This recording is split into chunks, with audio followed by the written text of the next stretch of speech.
which is harmful to the environment.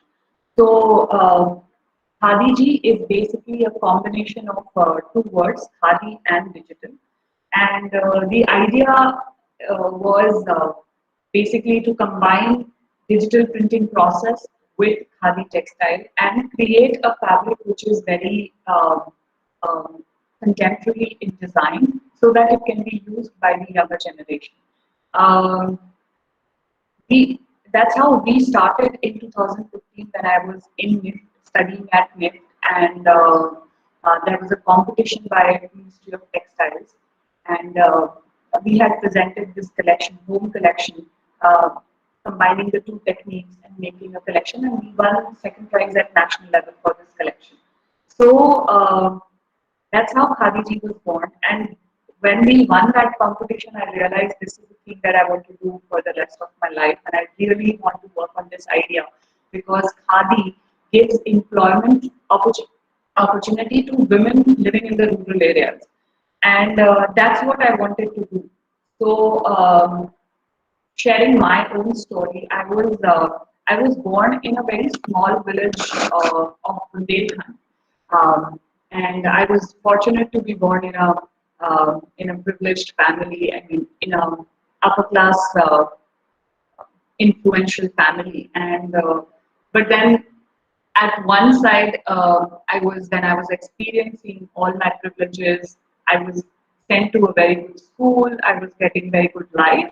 On the other hand, I was also seeing the contrast, the bad side of this society, where the caste system was practiced, where there was so many differences, economic differences. Where I was uh, privileged to be sent to a very good school, to have very good life, and on the other hand, probably some meters away there were families living which were not earning enough, who were working at our home and were not earning enough, and there were many differences. So that sort of growing up in that village made me think that this is not the good society that we are living in, and we really need to change. But who's going to bring this change? And as I grew up, I went to a very good university. I went to Delhi University to study, to do my graduation. Uh, and that's when I got exposed to many NGOs, and I worked in Delhi, in and around Delhi with Delhi Police, with Food Track. And I realized that the situation was not very different in my village as Delhi. I mean, Delhi also had similar issues. Women was being harassed. She was not given equal pay, equal rights, and there were a lot of differences. Only good thing I think that I can say in my village was that people had little empathy. In bigger cities, even that was lacking, and that's when I decided that I have to work for women empowerment, but I will do this in the villages first because that's where I come from, and that's where I belong. And I think it's needed more in the villages than in the city, because in cities women still can talk, and there are so many NGOs working with them, and so the need was that I have to work in the village. And what am I going to do now? Because I was only 21, I just passed out from my college, and I just had uh, very limited experience of life. But I was very sure that I'm going to build an enterprise which is going to empower women, which is going to work for women, uh, and which will be run by women. The product is going to be green and sustainable because that is also something which was very okay. Um, can you hear me now? Is it better?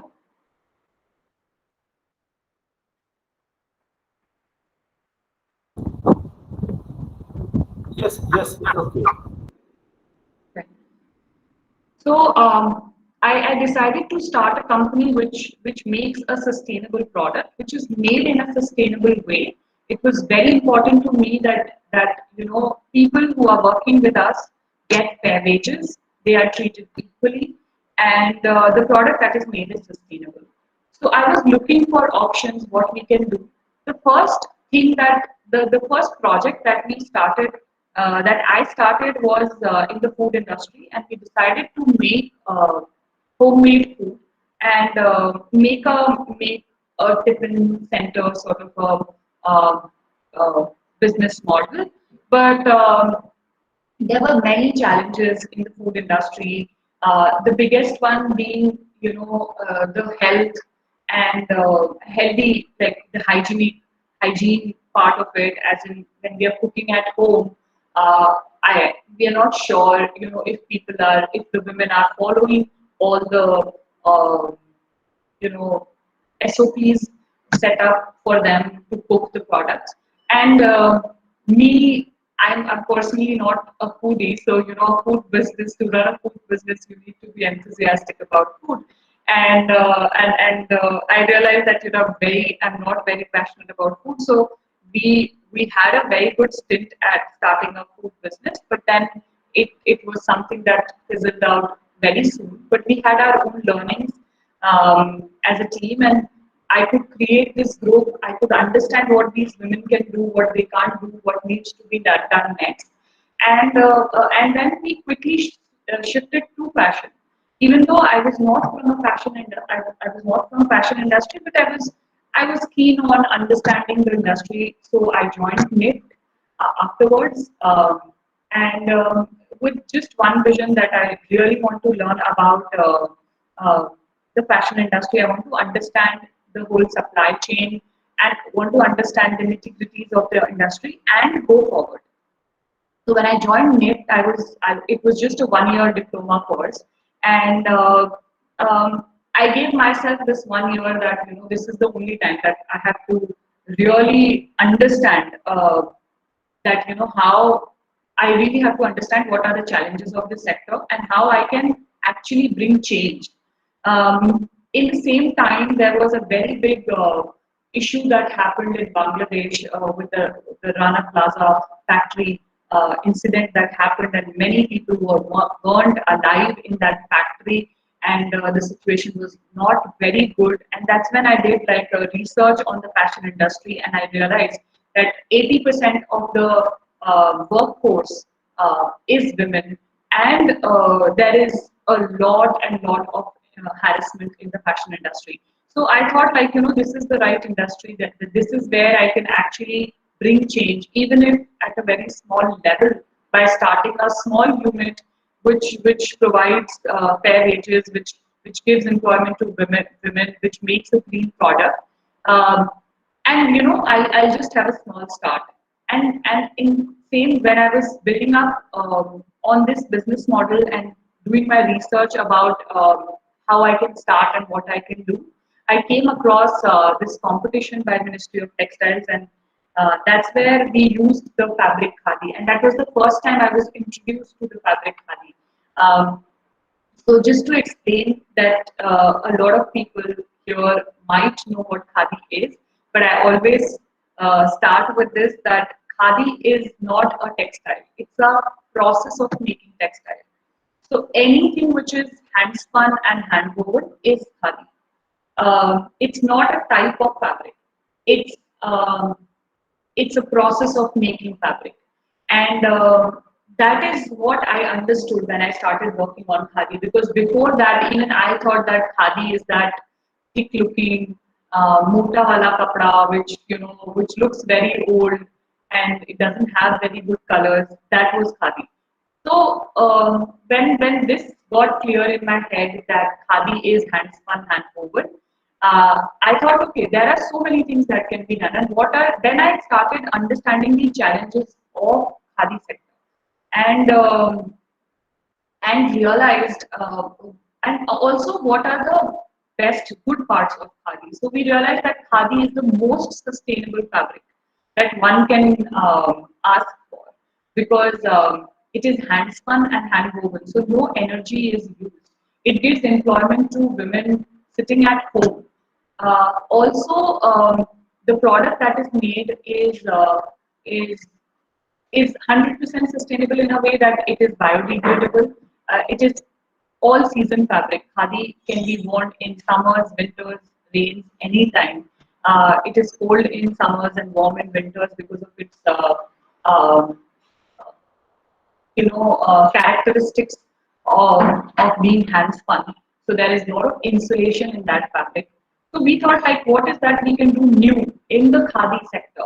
Now that I was clear that it's just a process of making fabric, we thought why to limit ourselves just to cotton or silk or wool. So we explored bamboo fiber. We explored soybean fiber, and that's how we made bamboo khadi, soybean khadi. And in just 1.5 years of our existence, we could make 150 different kinds of textiles for fashion, for home, and other uses. So that is how we evolved as a company where we focused on the product, on the process, and we were very specific about what we are going to make. Uh, on the other side, we were very specific about the artisans that we were working with.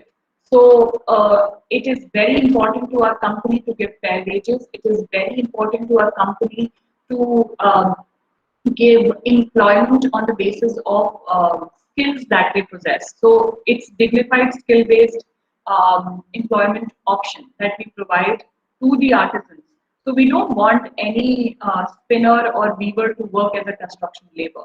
Uh, that's that's a disrespect of the craft. That's the disrespect of an artisan. We are a country of almost, there are more than 60 million artisans in this, 200 million artisans in this country, and we still have the highest rate of unemployment. We, we are still considered the most unskilled labor country, which is not true. Our artisans are highly skilled, and the skills that they have can be used, and the products that we can make can be very good and can be sold at a very high price. So that's what. So these are two main aspects, and the third aspect is serving the customer. So we created products as per the customer need. It's a B2B company, so we do wholesale. We work with designers, we work with retailers, we work with exporters. We do have a small retail side to our business, which happened after COVID. But before COVID and even now, 80% of our business is B2B, is it's wholesale, business to business. And we try to deliver the best quality fabrics to the customers so that they can further make garments and sell to the final customer. We are working with Reliance, we are working with Aditya Birla, we are working with many big designers like Aroka, like Ayush Kasliwal. These are big names in the fashion industry. And we are also exporting right now to 6 countries. This has happened, all this has happened in last 4 years. In 2015, I was at NIP when I got to know about Khadi. For next 2 years, I was mostly researching, working in different Khadi units, understanding the challenges and what needs to be done next. And then I started my company in 2017. Then our company got incubated by CIIE and Startup Voices, got funded by CIIE, and that's when I learned. I was also part of this fellowship by School for Social Entrepreneurs India, and I learned about entrepreneurship and entrepreneur, both at same time through these two different organizations. And we decided to start a textile company which provides sustainable textile options to all these different brands and exporters, and build this company, um, as a green company, as a sustainable company. And that's why when we had to change the name of our company, we thought of nothing else but just all things sustainable. For us, only not just the green product is important, but the green process is important. Keeping the people, empowered is important, and giving a very and keeping our customer happy is important. So green entrepreneurship is not just about creating a green product, or there's a word called greenwashing, which is used in the fashion world a lot, because now there is so much like sustainable fashion, fair fashion, this and that. And so a lot of people are using such words, but what is and how that you are making it and proving it. So, when I say that, okay, our product is being made in the villages by this person, and we have paid this person this much money, and this much time has been taken, and these were the processes which were followed. It's not just the words that we are, or storytelling that we are doing.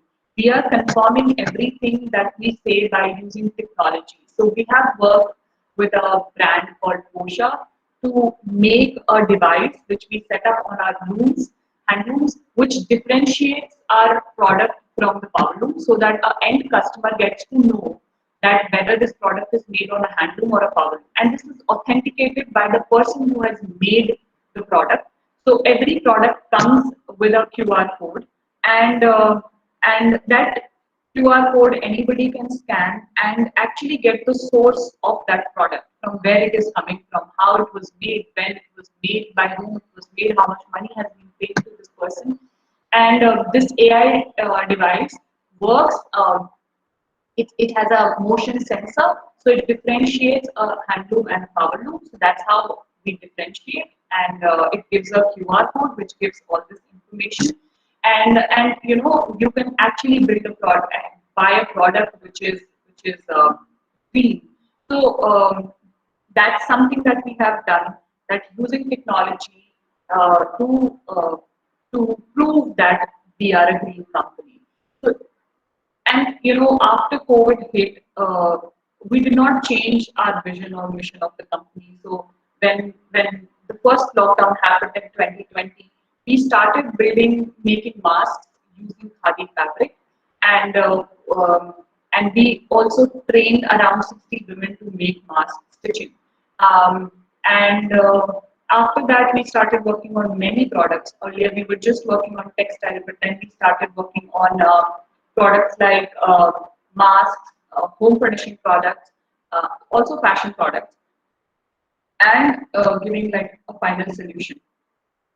So even when COVID hit, we have not. I mean, every business was badly impacted, but we have only grown after that. And this year also, we are looking to grow further. We received multiple grants to set up new centers in Madhya Pradesh, and the idea for us for next 5 years is that we work with 1,000 artisans on a regular basis, give them fair wages, give them employment opportunity as per their uh, skill level, and also provide as much market. And you know, the next step, the one thing that we are also trying is building craftpreneurs. So a lot of retail industry people have lost jobs, and because of closure of so many stores in this country, shops and big brands and all that. So we have decided to build a selling platform where these women can source craft products and can sell craft products using technology like WhatsApp groups, live streaming, and others. So we have decided to train women and in sourcing green products, and also how to sell green products from the comfort of their home. So right now we are not just working with the artisans how to make a green product, but we are also training people how to sell green products and craft-based products. So that is something that we are working on. That's majorly how we have built our company and what it stands for. Um, and I think that's what basically what we do. Uh, yeah, I think if you guys have any question, you can ask and I can answer.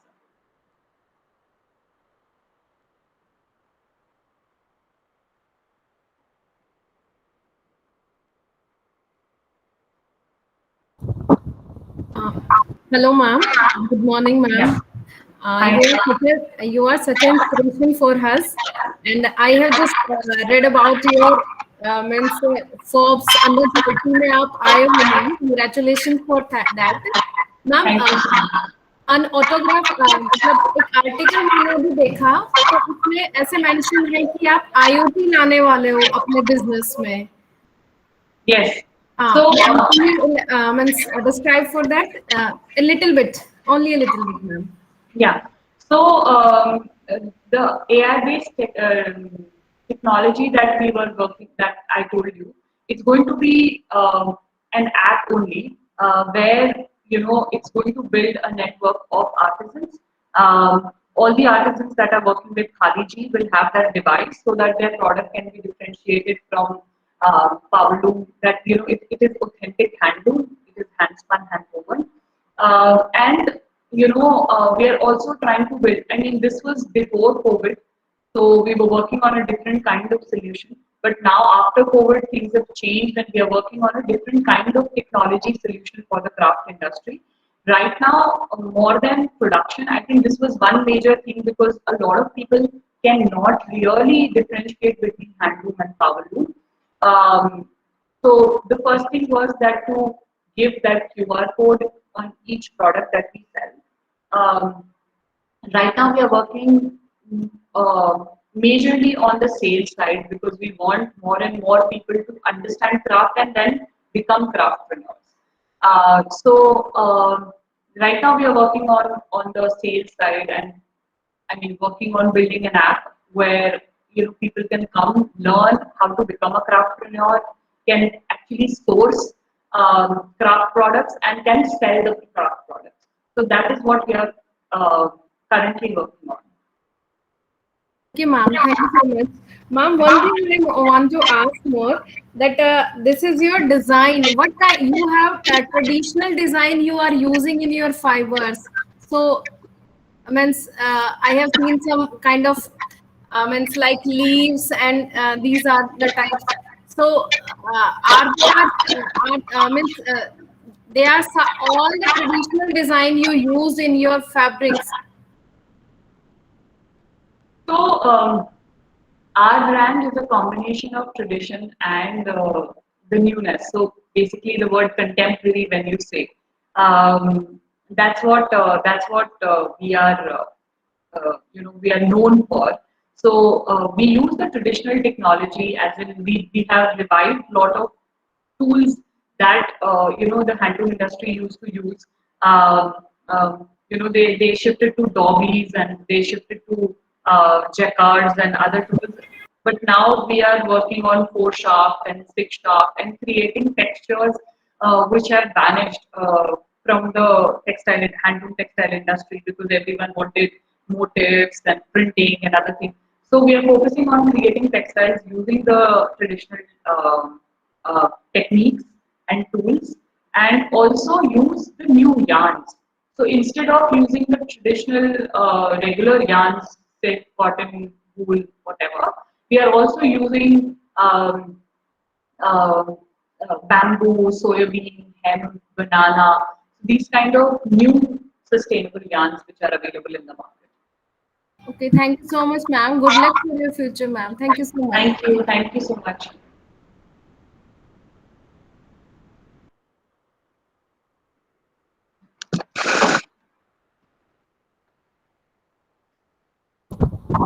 Anyone else would like to ask any question?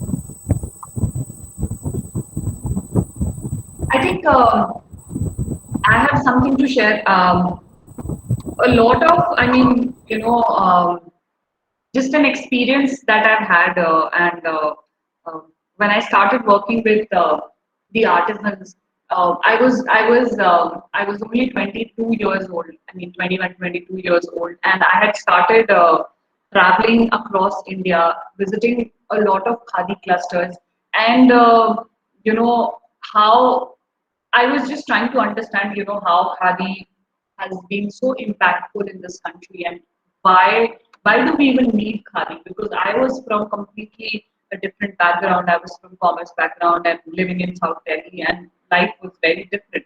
And suddenly, I was traveling in these villages, meeting these people, understanding their challenges. So there was a shift, and I wanted to understand why there's a such big difference, and what is, and how do we bring this closure?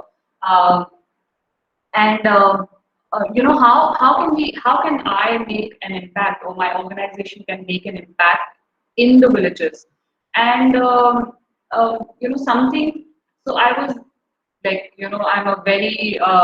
I'm very good with communicating. I'm good with talking to people, and I would just go and sit in any other artisan's house and understand their challenges. So I was sitting with one such weaver, a spinner actually, and she was 65, 70-year old, like in that age bracket, and I was sitting at her home. It was a very small home, and I was sitting.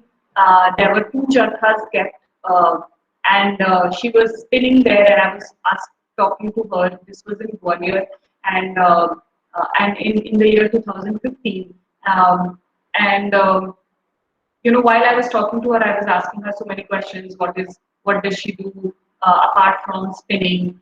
And she said she does nothing else. I mean, this is the only thing that she um, knows. I mean, she has been a spinner for almost 60 years of her life. So she told me that she's spinning since the age of 6 and 7. I mean, not really, because her mother used to spin and the charkha was at home, and it was a different kind of charkha then. And then how she had spent almost 60 years spinning and making her life. So she was a widow, and she got married, had kids, but then her husband passed away, and how she actually built her family, raised her kids, gave them education only by spinning yarn at home. And I was like, but you could have done something else, and something else would have given you more money, and why just spinning? And she said that she pointed out on a wall, and asked me like, what can you see what is hanging there? And I said, so I looked at it, and it was an award, and it was a national award. And so she told me, so I told her that yeah, it's a national award. And she said, अगर मैं किसी का इन दो हाथों से ताजमहल भी बनाऊंगी तो मुझे कभी नेशनल अवार्ड नहीं मिलेगा, सिर्फ मेरे घर में बैठ के चरखा चलाकर I have received this national award. So I think that was the day when I had decided, this is the thing. I think a woman who lives in such a small house, spins on two charkhas, is so proud of herself, has an identity, has been awarded by the president, has received this national award. So I think it's not about making lot of money, having lot of power. It's really about giving dignified employment opportunity to people. Not everyone wants to make millions. Even if they are earning 6,000 rupees a month and surviving and building their family, they are happy. But all they need is identity, is dignity, is respect from the money that they are earning. So I think that's how that was the day I realized that how khadi was the tool of our independence, why Gandhiji used it. And I did a lot of research after that on the Gandhian philosophy also, on the ideology. And when they say that khadi is not just a fabric, it's a thought process. That was the day I realized that really khadi is not just a fabric, but it's a very big thought process. It has the idea of self-reliance. It has the idea of dignity. It has the idea of fair wages. It has the idea of green entrepreneurship. Everything that we can think of, and how our leaders in the past have used it, and it can be used even today. How relevant khadi is today in the current text when people say, oh, in the age of, you're born in 90s, you're a kid, you're a millennial, and this and that, and why you are still stuck with khadi? That's such an old generation thing. And this is what I always tell people, that it's not about being old or new, it's about being relevant. And I feel that there is nothing more relevant than khadi in the current situation, the situation that we are going through. So that is definitely something that I would have I would like to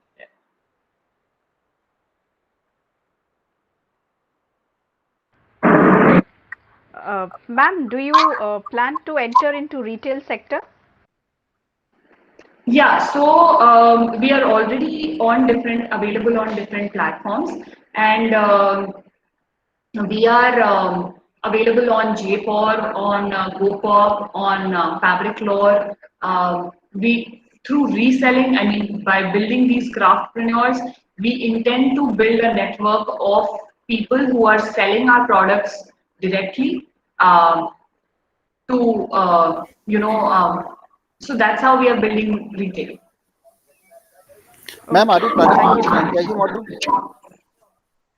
Franchise, so we don't want to get into like the franchise model. We are looking at more at, I mean, the reselling model that we are focusing on, where we can train young people or women. So we are planning on creating craftpreneurs more than distributors. No, any retail store outside the your MP you are planning for? As in Any retail store you are planning outside MP or? retail retail store, we just have one. So because we just make very limited products, I think retail store can be a limited idea for us. But we can be present in a multi-product store.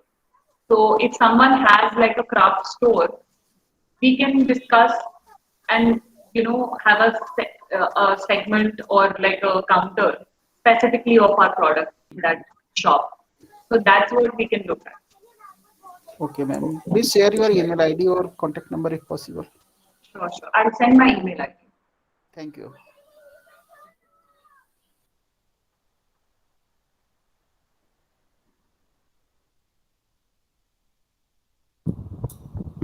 I remember that during last week, last time, I came to learn that Ms. Umang Sridhar was also awarded Forbes 30 under 30.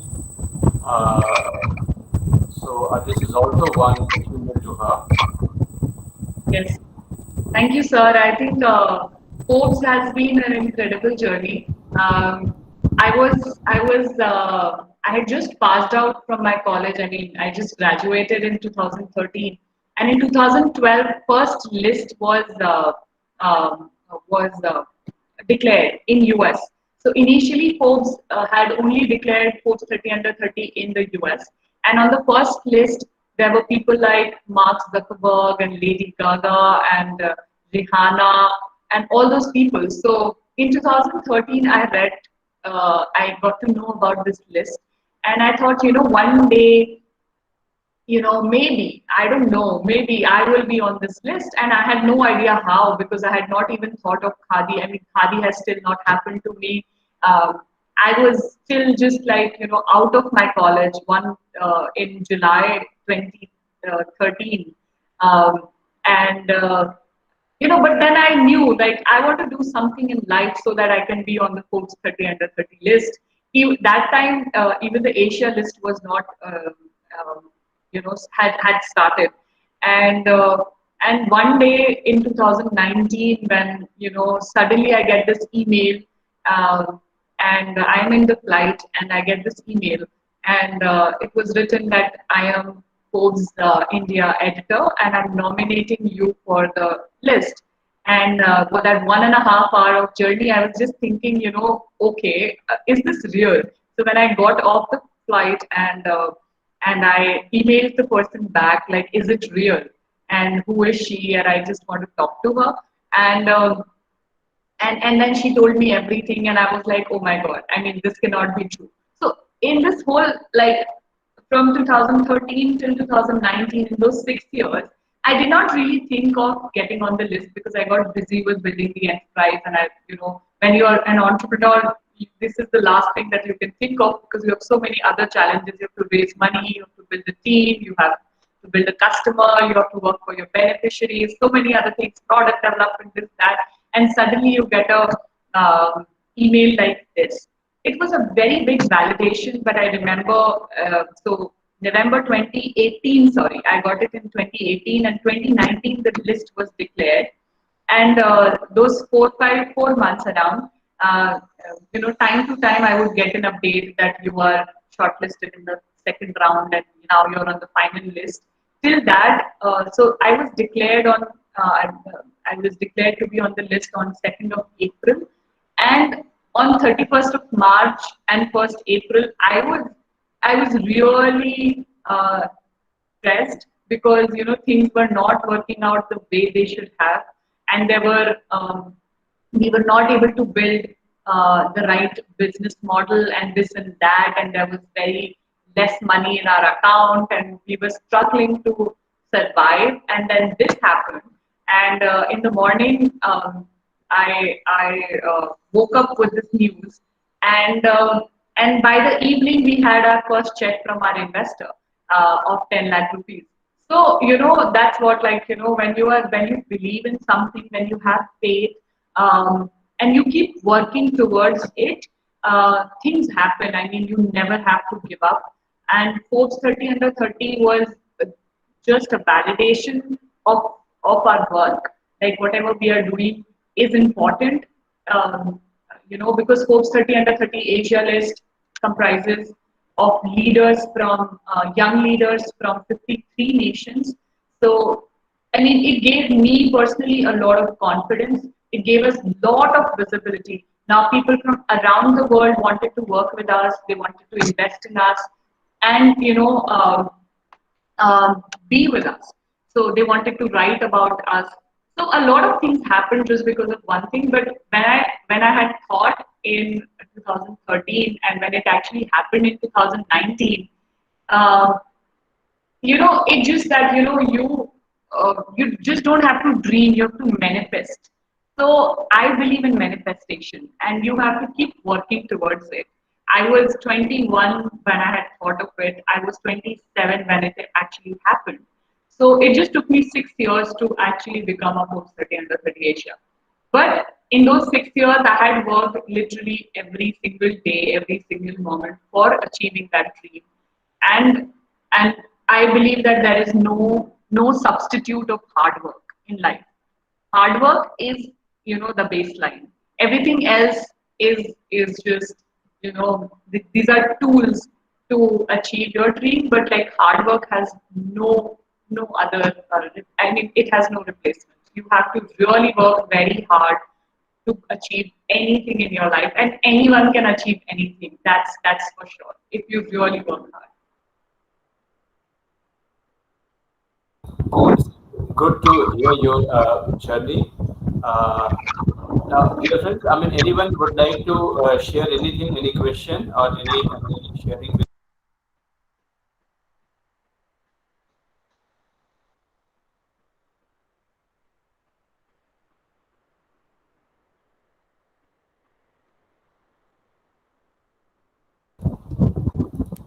Okay, so if not, then I would like to share a vote of thanks on behalf of all of you